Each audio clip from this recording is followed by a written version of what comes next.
The boy is wild as hell. You should go read about it. Should we? Mitch Wayne's World. Boys and girls, ladies and gentlemen, people of the world, God bless, and welcome to Mitch Wayne's World. And you know what it is, you know the vibes. My neighbors are still upstairs running track meets, so if you hear some banging around, you know what that is. I'm starting back on the couch again today because we're feeling good. It's the first time in like a month that this whole week I felt consistently good. I've been down in the dumps, down in one of the darkest places I've ever been. And now we're just taking those lessons and applying them and moving forward, taking care of ourselves, doing the right thing by ourselves, not living in a retaliatory nature, not living with a chip on our shoulder, not living with anything to prove, just being Mitch Wayne in his world, you know what I'm saying? It's not good to speak in third person, so I'm going to not do that. But that's what it is. That's what the vibes are right now. And, you know, there's a few things we can talk about. It's Easter Sunday. I went to church with a friend. I haven't gone to church in a while, and it was really nice. So, shout out to that. You know, I just wanted to be around people who were in a good headspace and had nice things to say and were welcoming and cool. And church is a good place for that, especially, I mean, I grew up Christian and stuff like that, so been re-experiencing my relationship with God, and Easter Sunday is a good day to do that. So you know what I'm saying? I mean, Jesus, outside of like religious context and whether or not you are a fan of Christianity or not, Jesus himself is a pretty dope character throughout history, and a lot of other religions recognize him as a prophet. So my neighbors, incredible. Something has to be done. Something has to be done soon. But Jesus is looked at as a prophet in a lot of religions, and you know, he is risen, boys and girls. And I think everyone needs a little spirituality, a little community, a little spiritual community. That's what I was looking for, and that's what I got. So it made me feel good, and that's cool. And anyone who hates on that, they're just a hater. That's all I got to say, really. And I've been someone who's not hated on it, actually. I've never really hated on religion, but I don't know. I've never understood hating on it. I understand people who are annoying about it and shove it down people's throats and stuff like that, but a lot of people aren't like that. Just like with everything, everyone always has to have some sort of opinion or feeling or intense thing, or this one time this happened to me, and it's like, yeah, there's a lot of terrible people, but also there's a lot of great people in a lot of places, and sometimes they all gather together. So, hey, can I get a amen, hallelujah, thank you, Jesus? Now, I will say this pastor, bro, some people have just like a gift of speaking, right? And like, again, I'm like, this guy, he could have been a stand-up comedian. He could have been a politician. He could have done all sorts of things, but you know, this man lives with the light of God, so he's out here speaking. But it was good. I don't know. When someone's just talented and an engaging speaker, it's always nice to watch and be in a happy place. So that's that. So, like I said, over the week, it's been the first week that I felt good for a sustained period. You know, you got your ups and your downs when you're going through some things.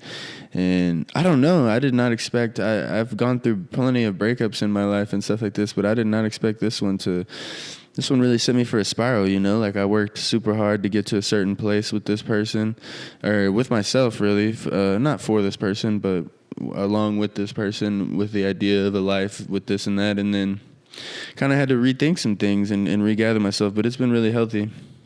It's good to just sit with yourself and your thoughts. You know, everyone in their 20s at some point should have to just sit with themselves and ponder things, and it's good to, yeah, I've been trying to just go towards things that make me happy, go to the light, not go towards things that, you know, I got that addictive personality, I got that crazy gene, so you got to put that energy towards something positive, or else, you know, that destructive energy starts to take over. And you don't get too many chances to live a dope life. So you gotta make decisions strategically. It doesn't mean overthink things, but just means keep your heart strong. You know what I'm saying? Do I know what I'm saying? Who knows what anybody's saying anymore, honestly, at this point. But yeah, so throughout the week, you feel all sorts of different things, you do all sorts of different things, but at the end of the day, like, your boy, you got one life, and you got to live it, and you got to enjoy it, and you got to do things that you find enjoyable. And I'm just I'm exploring my hobbies as a mid-20s man. I'm re-exploring some things that gave me joy when I was younger, and I'm exploring some new things.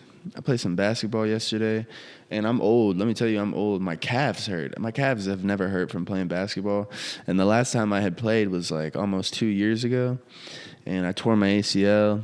And so, after not playing for 2 years and coming back from an ACL tear, it's a little, bro, these neighbors, I promise. But it was fun. But I started just feeling pain in places that I never felt pain before. And I'm like, I'm in good shape. So I'm like, this is not good, Batman. This is not good. I need some collagen or something like that. But you just, going back to basics. That's what we're doing these days. We're just going back to basics. We're going back to the chilling with the homies, doing things, going to explore random shit, playing sports, going to church, seeing what's up with God, talking to God by myself. There is a part of like church and stuff like that I just can't. I don't know. I can't do certain parts of it. It just makes me feel too like whatever. And like, I think it's important to also have your own relationship with whatever your God is or your higher power is. But that's its own thing. We could have the Mitch Wayne spirituality hour another time. But yeah, so throughout the week, we had some thoughts and some things. And I think something that, well, all right, there's two things. Well, they all kind of go in together, but I'm a little worried about the social dynamic between men and women my age, between us Gen Zers, and this small little demographic of people that I have that interact with me on the things that I make. There's both men and women, and I just I think about how I hear both sides complain about the other side, and obviously I was in a long relationship. I've been in long relationships. I've been good and bad in plenty of ways. I've seen how men and women are both lacking, and I've seen how we both put our guard up and stuff like that. And I think it's just like I'm a little worried about the way that we're so quick to like blame the other gender for stuff that has like nothing to do with the other gender, and like both sides are like very reluctant to hear the other side and make concessions, and we've all like both sexes have grown up with this like, not like, hold on, my hair is looking like young Sheldon. I gotta do something about that. Oh my God, it's worse. All right. We just grew up in this weird like social media. We were the first, like, I got Instagram when I was in like 6th or 7th grade, and it was the first year that Instagram was really, bro, I cannot have hair like this out here just on the internet. I know it's vain of me, but like, come on. But I got Instagram in like 6th or 7th grade. And I don't know, that just, I feel like, did a lot of damage to us, and we just all kind of objectified ourselves and each other, and always had a metric by which how, like, cool we were, how this, how that we were, all those things. And I think it really it changed our perception of things, and there's a lot of good and a lot of bad that's come from it. But I think that there needs to be, and it's kind of happening, especially as we get to the age of wanting to get married and stuff like that, but a reconciliation between boys and girls, men and women of my age. There's just, I don't know, it's scary out here. You look at just all these statistics, and the statistics for young men does not look good, and it's crazy going from being in a relationship to being single and being like, I don't know, there's a lot of guys that, I'm glad I went to college, I'm glad I did a lot of stuff, because statistics-wise, there's a lot of guys who are not going to school, deciding not to work, like engage in like real careers and stuff like that, and just kind of opting out of life. And I just don't think that's the answer, guys. And you know, a lot of girls are misled and treat themselves. I don't know. I'm gonna not. People aren't gonna be a fan of this, but we went from empowering women to telling women that empowering them, or they can be empowered through objectifying themselves. And that's an overarching statement. Not most. I don't know if it's most, but there's plenty of girls and people who are not like that. But again, on the other side of things, you have, you know, men kind of opting out, men choosing to also be hoes and not really connect with women, not treat them properly. And as a man personally, it's you know, we have to decide where to put our misogyny and our feminism and things like that, right? But I think, you know, I have an interesting relationship with my father, not necessarily the most I mean, he's manly in all the macho ways, but not necessarily the best father figure. And it's given me a lot of things to ponder about when it comes to, like, you know, masculinity and what it means to be a man, and just what that really, really looks like.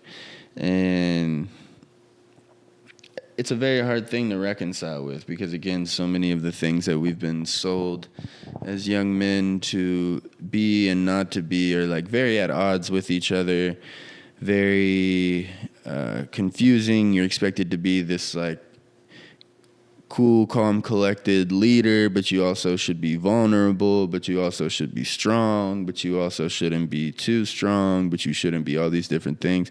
And I'm not saying ladies don't have a heart in their own way. I'm just a dude, and I'm talking about what I think we need to do, because it's just not looking good out here for the fellas. You know, the suicide rates are up, relationships are down, a lot of things like that. And obviously, too, there's going to be plenty of people that are going to look at me and be like, yeah, well, you just got out of a relationship and you are probably going to be just fine, blah, blah, blah. And that's okay. But I'm not even necessarily talking about that. I'm talking about just as the generation as a whole, and even the problems I've had with people I've been in relationships with. It's like we've all been sold this weird thing of like this like independent pod life, and there's some aspects to it that are pretty cool, but also like people need families and people need the opposite sex, and we need to love each other and we need to engage in life together, and not even like,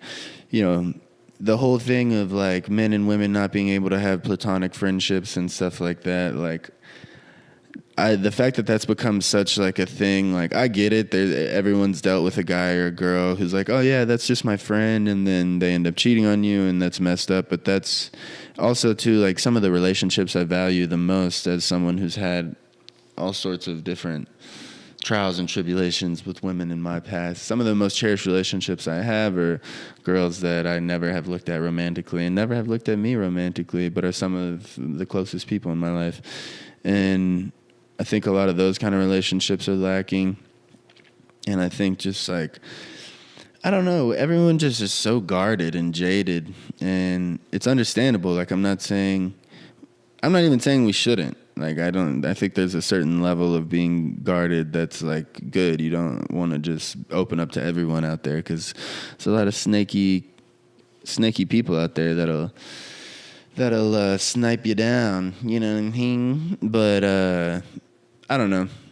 I could go on and on about it, but something that kind of randomly was happening as I'm thinking about this a lot was this thing with Andrew Huberman. And let me tell you, this boy, if you don't know who Andrew Huberman is, he's this neuroscientist, researcher, podcaster.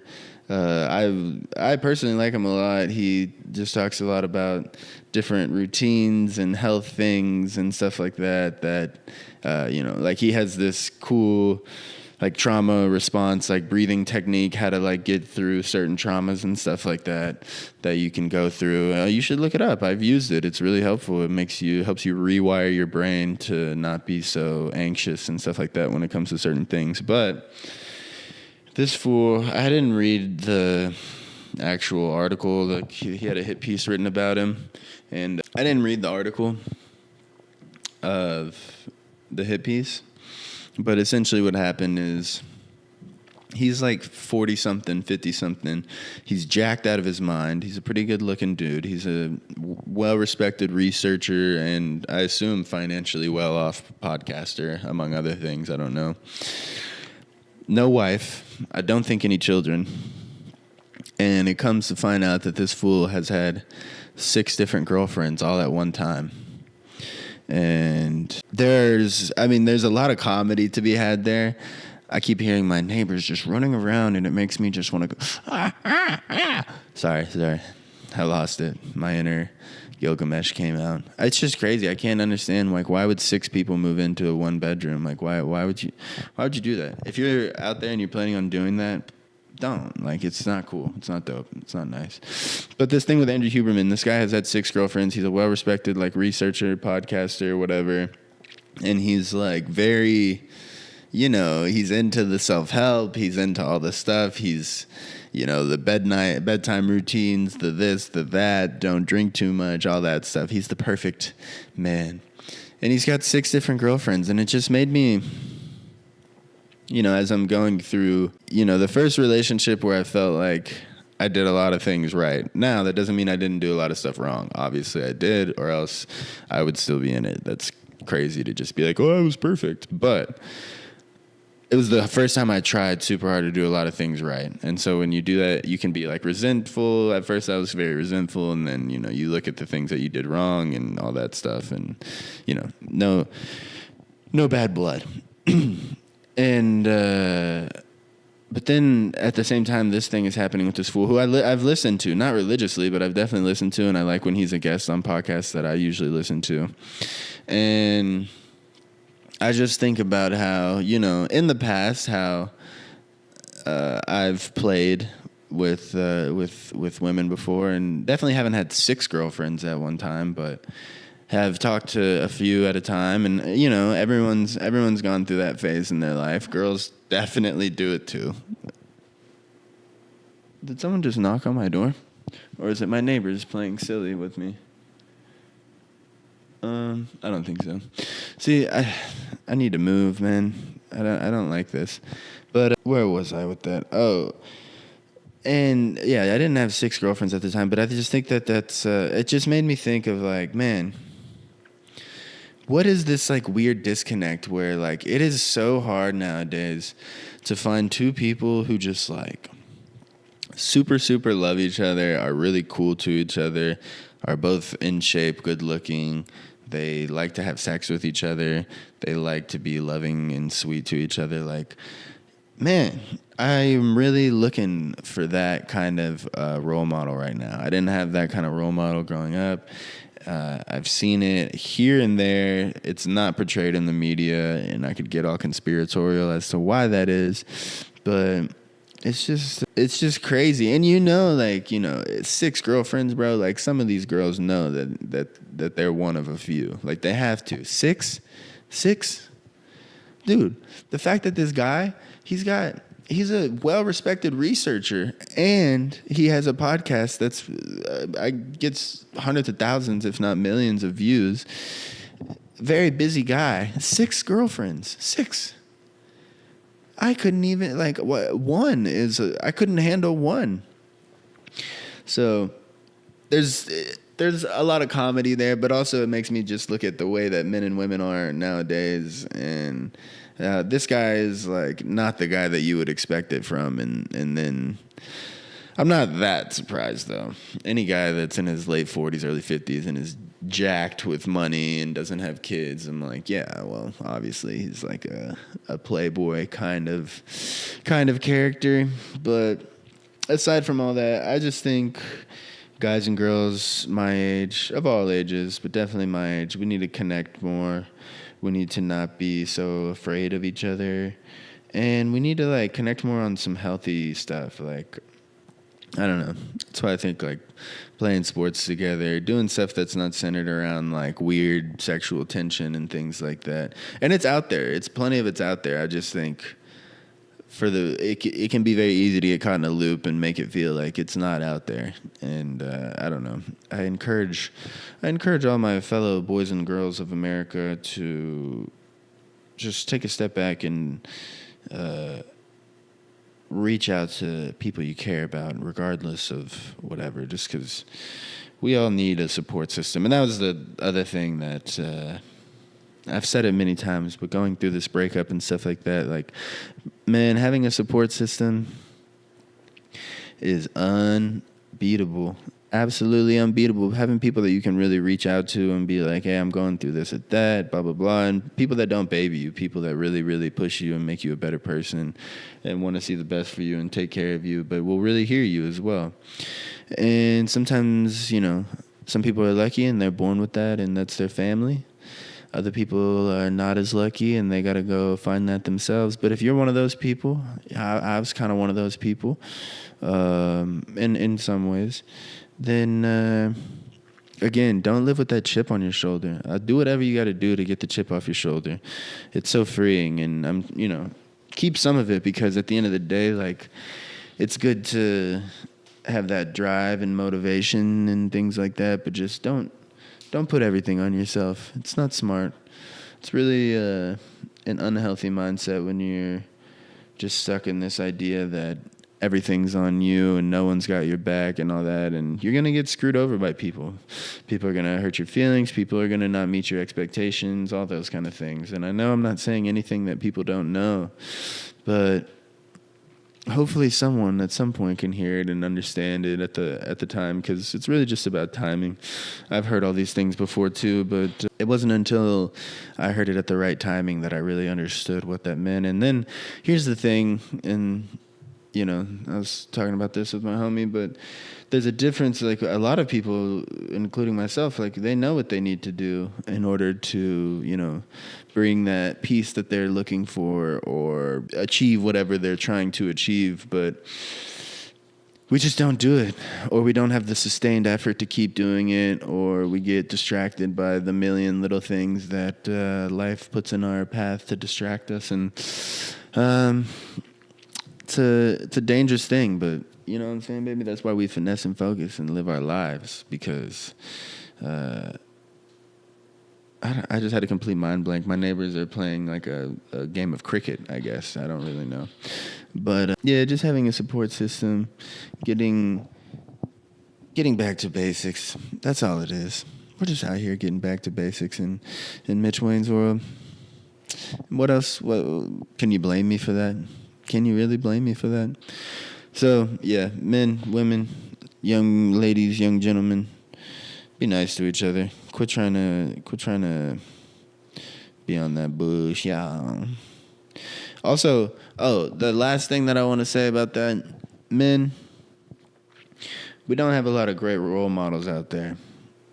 Women don't either, but let's just to all the boys out there that are watching this that have had some issues with some females and maybe feel a little bit of resentment towards females in general, like, everyone does their things.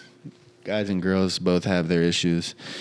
But think about the ways that you've let yourself down and let down girls that you are resentful towards, and then just fix those things. Because at the end of the day, I do believe that men are in charge of our essence and what we project, especially when men are strong and men are doing the right thing and cultivating proper souls and things like that in a bunch of different ways. And for everyone, it looks a little different. But we project our attitude out into the world. Men are the active principle and women are the passive principle.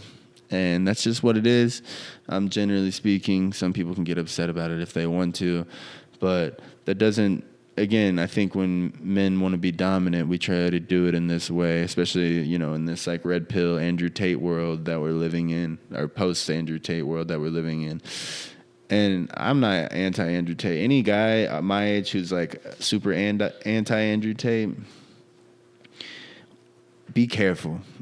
Anyone who's pro, obviously, like, duh. Anyone who's just like, he's the smartest man in the world. But anyone who's anti too, that's all I'm saying. They're just not what you think they are. They're a wolf in sheep's clothing. But when it comes to to real life and dealing with people, especially women and things like that, like deal with yourself first, and don't project your dominance by trying to control things and be like all up in their business, even though that seems to be like, I don't know. Don't treat women that you date the way that you treated your mom. And I think a lot of dudes my age can understand what I mean by that, because it's not someone that you dominate through force. It's someone that you assert your aura onto. That's how you fix a lot of the problems that you might feel when it comes to the opposite sex. Just take care of yourself first and be the best possible version of yourself, and the right women will be attracted to you. That's just how it goes. And learn how to cipher through the ones who are not so great and just want a piece of your soul. They want to take your soul. But yeah, that's what I'm saying. It's easy to blame women. It's easy to blame society. It's easy to blame all these different things. But like, quit withdrawing. Quit being scared. You are the master of your reality. My brother has a tattoo that says, "I'm the captain of my fate and the master of my soul," or something like that. It's a book, or it's a quote from some book or something. I don't know, but I've always loved it. It's an important message, and I don't know. I think a lot of guys these days don't feel in control of their life path and things like that, and it's just a stupid belief to have, even if it is true, and even if things have gotten more complicated or whatever. Let's say everyone's out to get you and all the conspiracy theories are true. Let's just say that. It doesn't help you to believe like, yo, you're screwed. Like, it just doesn't. Why would you want to live life like that? And again, that's why when you go back to religion, when you go back to just basic things, you don't even have to go back to religion. You go back to Greek mythology. All the stories are just like the greatest heroes are the ones that overcome challenges beyond just simple things. So be a hero, write your own story, be someone that people are going to write about, or just be a cool guy that's super nice and chill and that your kids admire. Because society needs people to be engaged. We need to be plugged in. We need to be active. We need to be getting after it. We need to be enacting our ideals onto the world instead of letting the world enact our ideals onto us. You know what I'm saying? All right. So I think that's enough on that little piece of meniscus. And yeah, I don't know, just puff your chest out, but don't puff your chest out in a way of like, I got something to prove. Puff your chest out in a way of like, I worked so hard to get to where I'm at. And I think that's the thing that I'm kind of starting to realize the most. Like, yeah, every way that I've gotten to at this point, I've worked super, super hard to, and I've gotten lucky, and I've had some help. And I think that's the thing too, is not having a chip on your shoulder and like, I've done it all for myself. Like, yeah, I have done most of the things that I've done for myself, but also I've done that through the help of other people and through helping myself by doing the right thing. So, you know, it's worth giving it a try. And for a sustained period of time, that's the thing that's really hard, is really realizing like there is no end destination. The end destination is, it'll be shown to you in another life. There is no end. It's just the journey. And that's a beautiful thing. It's a scary thing, but it's a beautiful thing, you know?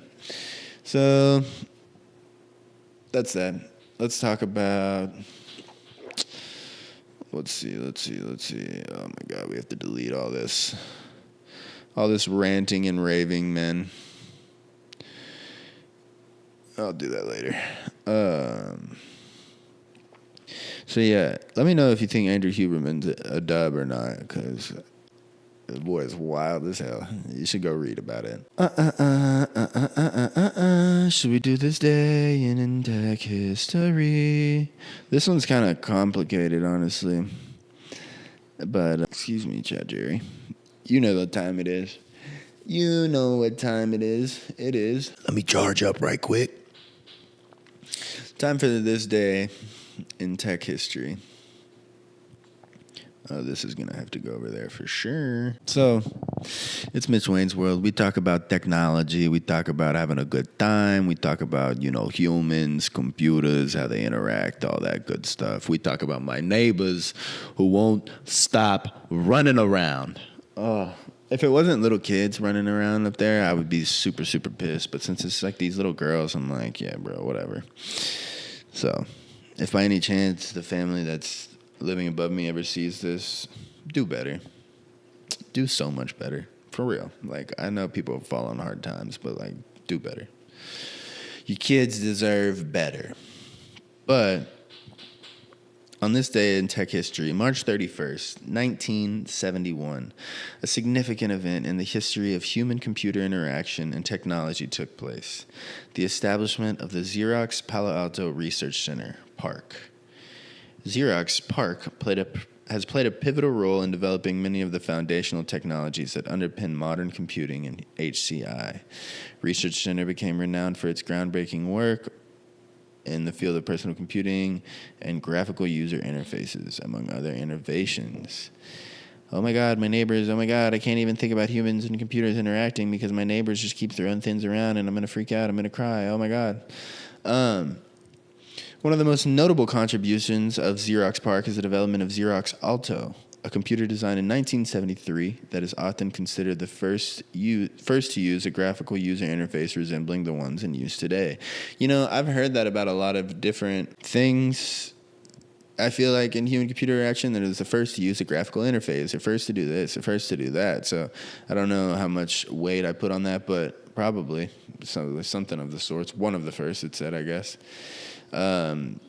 The Alto featured a mouse-driven cursor and a window-based GUI, concepts that were revolutionary at the time. These innovations laid the groundwork for the interfaces used in most modern operating systems. Additionally, Xerox PARC is credited with significant advancements in object-oriented programming, the development of the Ethernet protocol for network computers, and the conception of the laser printer. See, that makes sense. I feel like a lot of people know Xerox as the printing company, the laser printer company. That's what I know them as. These contributions have had a profound and lasting impact on the evolution of technology and human-computer interaction and shaping the way we interact with computers and digital devices today. The establishment of Xerox PARC and its contributions represent a pivotal moment in history, highlighting the importance of research and innovation in advancing the capabilities and usability of computing technologies.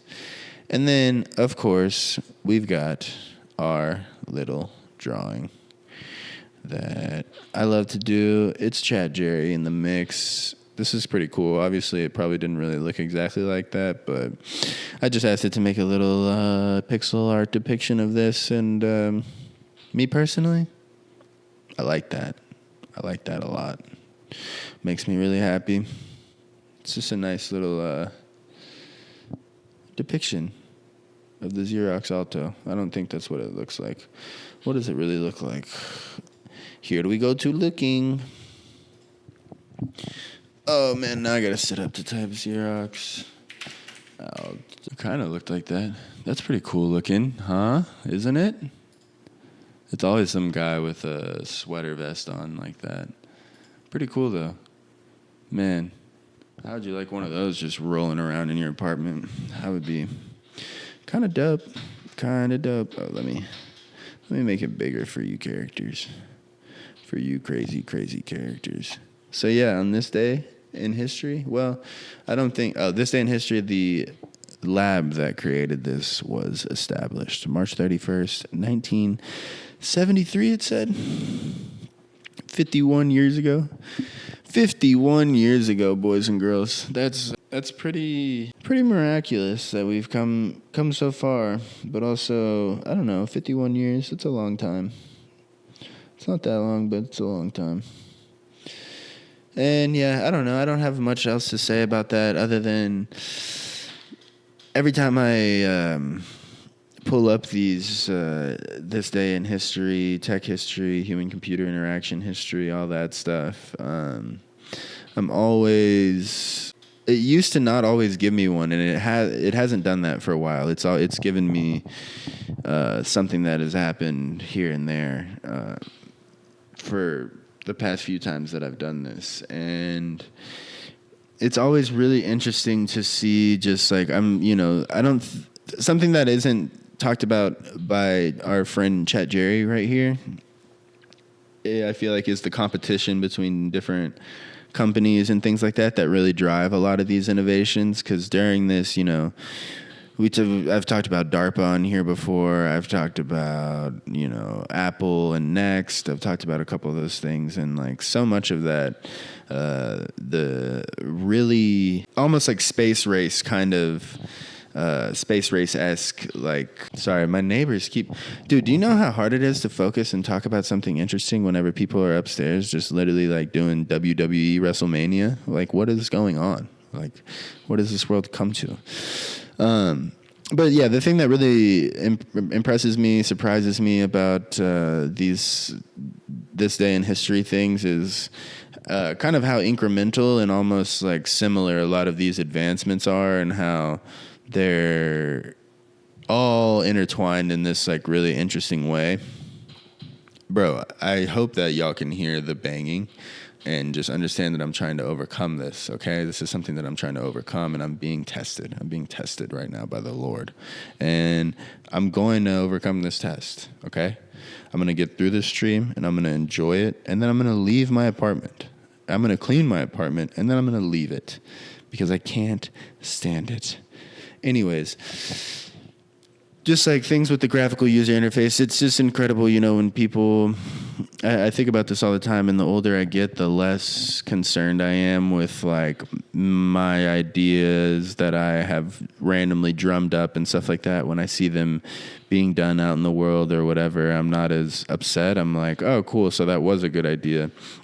And I think it's interesting how modular and everything is built off of the back of one another kind of thing. And like, that's everything. Technology, art, knowledge in general. All knowledge is just like this compounding effect of a bunch of people trying different stuff. And I think that's really, really cool. And there is no one like philosophy that rules all. There is no one like whatever. There are things that work very specifically for very specific periods of time that work really well and beat other people. And I don't know. I just think timing, the flow of the universe, all that kind of stuff is really interesting and important. And the idea of like flow state and how you really, again, it's kind of the same thing of what I was talking about with relationships, but instead of like trying to constantly impose your will on the world, then, maybe just flow with the universe. There we go. That's the title. That's the title today, boys and girls. We're flowing with the universe because, at the end of the day, I mean, that's just, I'm going to really get the astrology hose out with that one, flowing with the universe. But that's what you got to do. I think, like when we talk about like comedy, and so when we talk about comedy, if you're talking about comedy, like the number one thing with comedy is timing. Timing is just so crucial with everything.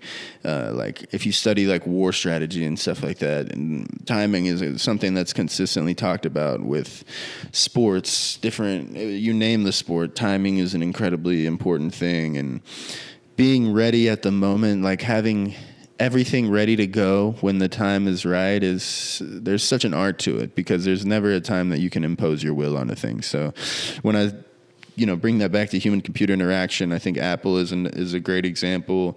Facebook was another great example. Things like that, where it can feel like, from the perspective that we sit at now, these are these things that like they willed themselves to the top, and they were the ultra powerful, and they said, things and all that. And there's parts of that are true, but also like there's a lot of finesse that's involved in that. There's a lot of timing, patience, strategy. I mean, Steve Jobs had to go make another company and wait and really play the long game and things like that. And it's really, really hard, especially since we've grown up in this world of like constant instant gratification and constant connectedness and all that stuff, to really be patient. But again, the other day, what were we saying? The patience, persistence, and planning. Boy, that is really, really everything. And that doesn't mean to just sit idly, bro. I'm literally, if my neighbors are choke slamming each other, but it doesn't mean just sit idly while you wait for the right opportunity to come by. You go put yourselves in the place for the right opportunities and things like that. Like luck is bred through, attracting serendipity into your life and exploring things and opening your soul up to the right stuff. So I think when you do that, you allow the universe to speak through you, and whatever your gift is, whether it be something technological, whether it be something artistic, whether it be something financial, whether it be something with helping people, like whatever it may be, everyone has some sort of thing that they can lock into. Some people have multiple things. The more you engage with the world and open yourself up to raw reality, the good and the bad, and you really start to cultivate the good and understand the bad, then I don't know, bro. Listen, I'm trying to stay positive, but these neighbors, I'm just like, I don't know how can you, a bunch of foolish shenanigans is going on. That's what I'm telling you. So yeah. Communicate with the universe, go find your role in the world, and then find the right timing. Cultivate your soul until that timing comes through. Curate the proper surroundings and things like that. Okay, so I think that's enough about this day in technology history, human-computer interaction. So yeah, humans and computers, we be interacting. I like that it just gives me a random technology topic to talk about, because sometimes throughout the week, especially recently, I'm starting to get better at planning things. But I was getting better at planning things, and then I had like a life derail thing. But then I was just like, I still got to stream, so then I wasn't getting good at planning things, and I was just going off the top. And now I plan things a little bit better now, and we're gonna keep getting better at planning things. And I've got some other things in store that I want to try out and do. But right now, we're just being consistent. We're just doing this little, we could call it a podcast, we could call it a video journal, we could call it a stream, we could call it whatever you want, but make sure you call it Mitch Wayne's World. You know what I'm saying? And don't forget the Wayne, baby. I almost dropped my microphone after that. So that's enough on technology for today, kind of, I guess. I want to go through some of these charts. Some of these charts from Visual Capitalist. Again, I've looked at Visual Capitalist up on here a few times. I really like the visualizations they create. They're this, like, I don't know what you would call them, this website that creates a bunch of visualizations and stuff like that with different data and tell cool stories. And I think as someone who likes to do that myself and can talk about stuff in a fun way, that here we go. Let's do it. What are you saying? Where do we want to start here? I've got 4 different things I want to look at. We'll go here. We'll start here. So, chart. Which job departments will be most impacted by AI?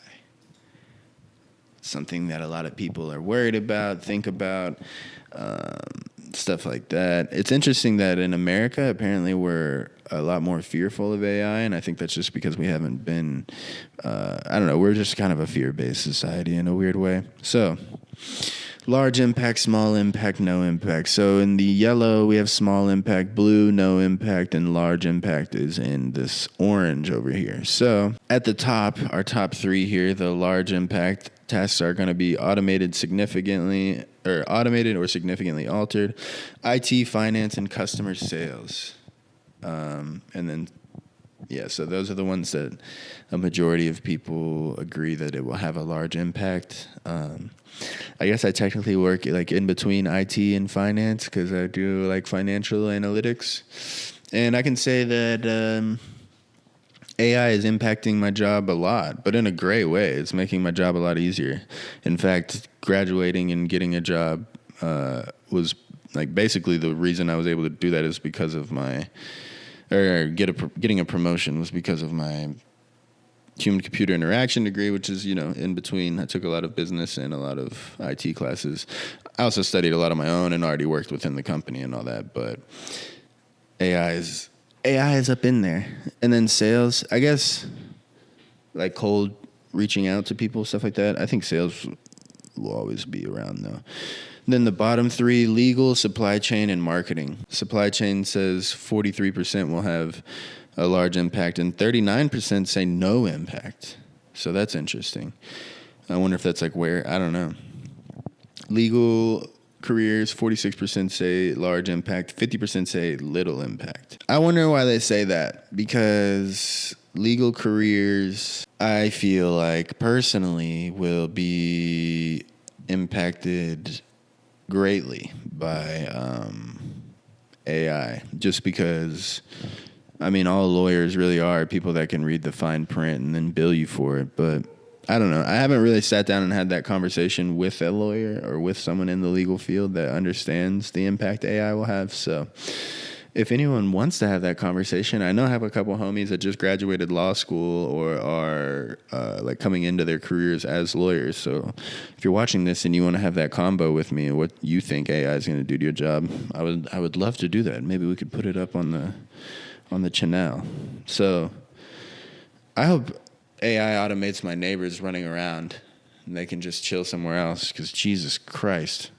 You know what? I went to church today. I should probably chill on that. I'm really bad about saying that. So, good golly, Miss Pigley. Okay, this next visualization, visualizing the world's largest sovereign wealth fund. I don't really know what a sovereign wealth fund is, but I've heard it so many times that I feel like I need to know. And so here we go. Norway is home to the biggest sovereign wealth fund globally, valued at nearly 1.4 trillion. What's a sovereign wealth fund? What's a sovereign wealth fund? A sovereign wealth fund is a state-owned investment fund comprised of money generated by the government, often derived from a country's surplus reserves. Sovereign wealth funds provide a benefit for a country's economy and its citizens. Okay, that makes complete sense. So the world's largest sovereign wealth fund is in Norway. That also kind of makes sense. Bunch of Norwegians, they're always happy and stuff like that, apparently. Good for them, dude. Good for them. No, I'm yawning again. So I guess we're just gonna break it down. We got equities, fixed income. I don't really want to go too deep into it, but their top 5 holdings are Apple, Microsoft, Alphabet, Amazon, and Nvidia, which makes complete sense. Those are, I mean, yeah, I wish I was invested in all of those, honestly. So they're just basically investing in Western tech, German treasuries, U.S. treasuries, Japanese treasuries, U.K. treasuries, French treasuries. Pretty standard stuff here, honestly. If I was going to manage someone's portfolio, this is what I would do. And luckily, that's not financial advice, because I'm not the person you want to take that from. I'm in the negative, boys and girls, just so you know. Yeah, so there you go. That's the world's largest sovereign wealth fund. I didn't really know what a sovereign wealth fund is, so to find it out and to look at it, pretty cool, pretty interesting.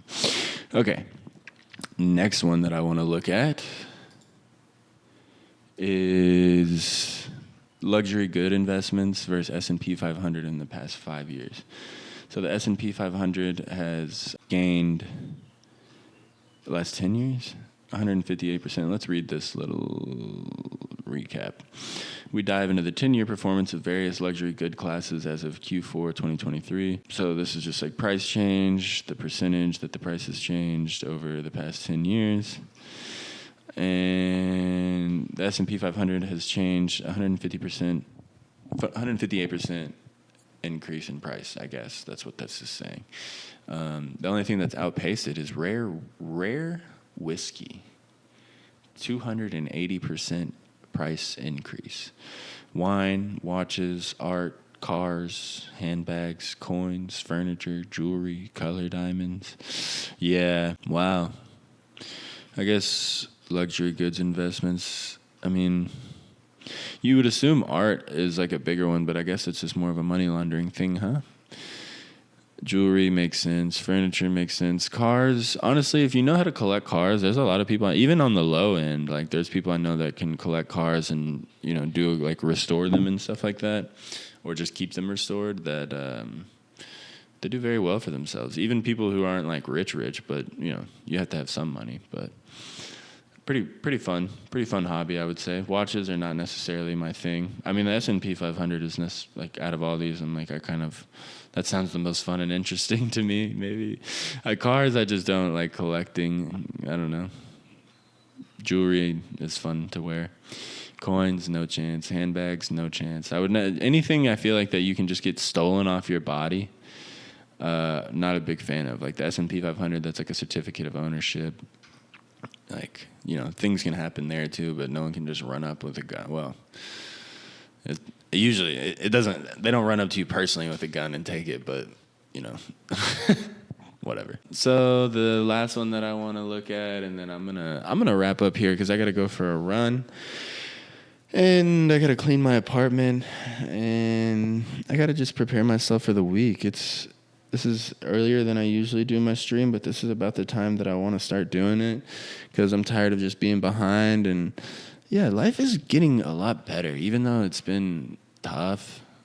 It hasn't been that tough. That's the thing is like life actually got really, really good, and then all of a sudden I was thrown this curveball, and then I had to just reassess, and now we've reassessed and life's not solved. My problems aren't solved. Nothing's necessarily done or over, but I'm a lot more comfortable with where I'm at right now and where I'm going. I think that's the thing with where I'm going.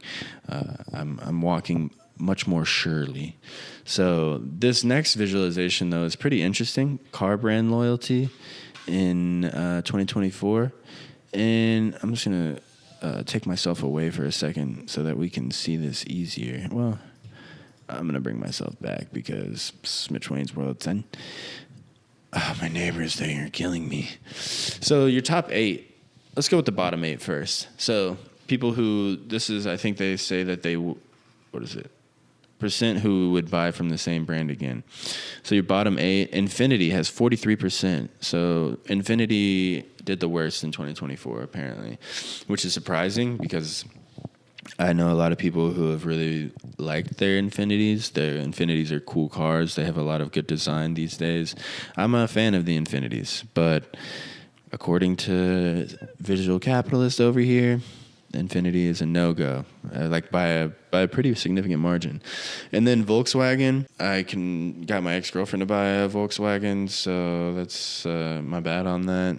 I didn't mean to. You're probably not going to go back according to this. And why would you? I don't blame you. Whatever. I'm not hey, I was trying to do the right thing.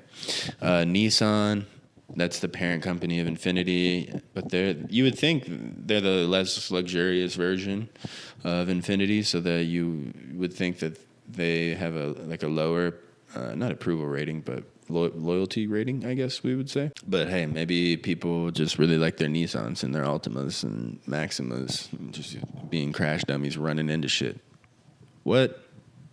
I didn't say it. Jeep, 58%. This one's interesting. I had a Jeep for a while. It was like 3 years ago, but I liked it a lot. And a lot of people that I know really like their Jeeps, but they're all right. I mean, they didn't give me like crazy service. I think what a lot of this is like service more so than the cars, like brand loyalty. A lot of stuff has to do with just like how the brand makes you feel and being like a part of, like, people like to be a part of something bigger than themselves in all sorts of different ways.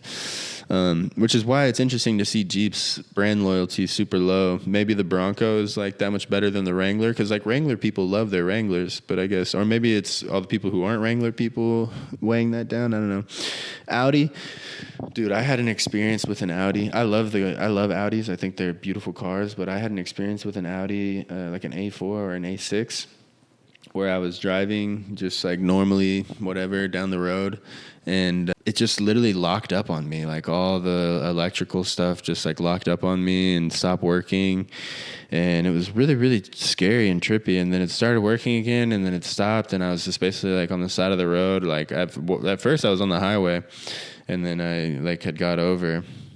And yeah, it was just like, I don't know, certain things like that happen, and I can't really drive an Audi again because it just like, it wasn't my fault. You know what I'm saying? If something happens and it's my fault, I flipped a Tesla because I was being an idiot. That's my fault. That's okay. I mean, it wasn't really my fault. Someone swerved in front of me, but I guess in Texas, technically, like whatever, it was kind of, I swerved to get out of the way. But it wasn't the car's fault. Actually, the car saved me from dying okay, but the Audi just shut down, so it almost killed me. And then the next one, Mercedes-Benz. Yeah, I've heard bad things about their dealership experience, so that makes sense. Chrysler owns Jeep, and I can't stand, yeah. Chrysler's not my thing. Cadillac, not high brand loyalty. Probably just aren't delivering the luxury experience people are expecting. So the top 8, these are the interesting ones. These are the ones that I want to dive into, because these are your cult following is what you're starting to see. So Subaru, Lexus, and Genesis are in the bottom 3 of your top 8. Subaru, people who love Subarus absolutely love Subarus. You know, that is what it is, and you know that is what it is. Here, I'm gonna change this over here. So you got your Subaru people, and they're going back. Lexus is just like luxury Toyota. I have a Toyota right now. They have a pretty good brand experience, I'd say, and Lexus is just that like next top notch. I think my brother had a Lexus and he really liked it. Genesis. Yeah, they're just like another luxury, top notch, give you high quality service. Then Tesla, of course, Tesla has developed its own cult following. I like them a lot. I don't know if I would only rely on just having a Tesla though at this point in time, honestly. Not necessarily. I like SUVs. I like Teslas a lot. I don't know. I'm more in the hybrid mindset right now. Porsche and BMW, again, both make a lot of sense. I know people who have BMWs. I know someone who worked at a BMW dealership.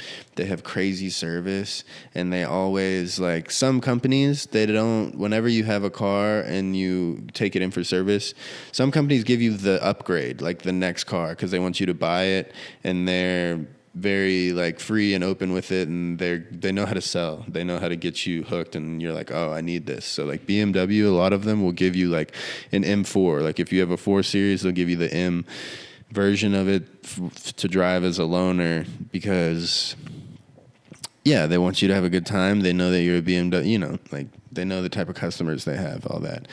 Mini is the next one that I did not expect at all.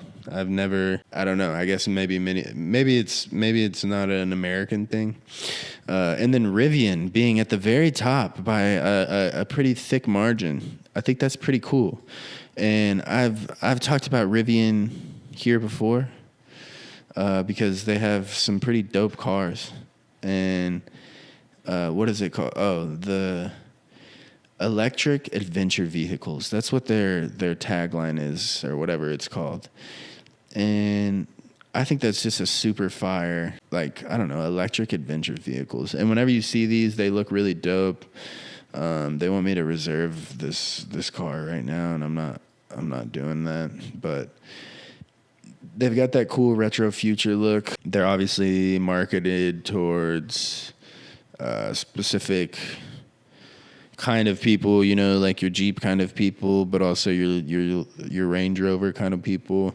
So I'm sure they provide a great experience, and I don't know. It was just pretty cool to see them jump all the way up there, because a lot of the, at first, a lot of the Tesla competitors, they kind of just seemed very gimmicky to me at first. And to see one of the Tesla competitors outmatch them in brand loyalty too, not even in like, some metric that's like kind of BS, but something that's, I don't know. Sorry, I'm looking at this. I want to look at the interior of this car because it's kind of dope. I just want to say, I like these new steering wheels that are coming out where they're kind of like boxy. If that makes sense. Come on. Yeah. These boxy steering wheels are dope. It's like it makes me feel like it's like a spaceship, Yeah. All right. Well, I like cars. I like car design. I like all that stuff. That's my couple of cents on, visual capitalist and some visualized data for you. I've got some other things I could talk about, but I think it's time that I start cleaning up my apartment, getting ready for the week. I got to go for a run. I got to do some laundry. I got to change my sheets. I got to do all sorts of crazy stuff. So, what am I up to this week? What do I care about this week? What am I really looking at? I'm going to the Andrew Schultz tour show next Saturday. That's going to be fire. I'm really excited for that. Was supposed to go with the girl that I was with. She was cool. Let me buy the tickets from her. Me and my best friend, who I haven't seen in a long time, are going. Serendipitous moment. Life works out. Even if you know, when you think everything's going to shit, you keep that positive attitude and treat people properly and do the right thing by yourself, then things work out. So that's cool. That's like the only thing that I'm like really I'm really like this week. I got a lot of work to do. It's going to be a busy week. I'm exploring my interests. I'm taking some lessons in a couple sports that I'm getting into. I'm just being the person. The thing that I'm really trying to do is be the person that I look up to.